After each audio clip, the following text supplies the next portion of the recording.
我是艳红，今天我要带海峡两岸的博主，让1800年前的东汉摇钱树再活一次。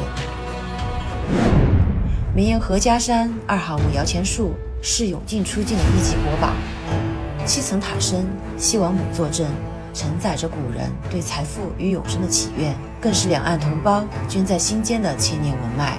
我们决定和台湾小伙伴们一起打造一顶摇钱树头冠，定格这份跨越两岸的深厚友谊。今天我们要做的就是它的拟人，我们是手工初体验，所以我们用的是锡箔纸。我们的原理与篆刻会有点像，在金属上面去通过我们的篆和刻，把金属凹出造型。你们对这有信心吗？有。实操比想象更难，这次用的都是大家比较陌生的材料。没有啥，没事啊。每一步都得慢慢摸索，反复调试。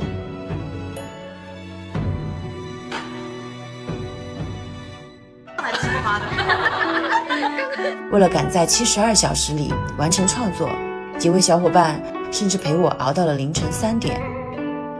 终于在天将亮时，把头冠完整的做出来了。戴在台湾小姐姐荔枝头上的那一刻，大家看到自己的成果，仿佛看见穿越千年的文物有了鲜活的模样。1800年前，西王母守着这份祈愿，曾顺着海风延绵到海峡对岸。1800年后，我们把它重新立了起来。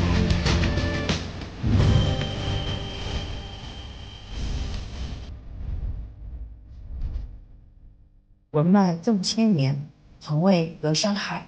当海峡两岸的青年共同筑起这顶凝重的摇钱树头冠，我们正用指尖的温度唤醒藏在心底、融在骨血里的血脉深情。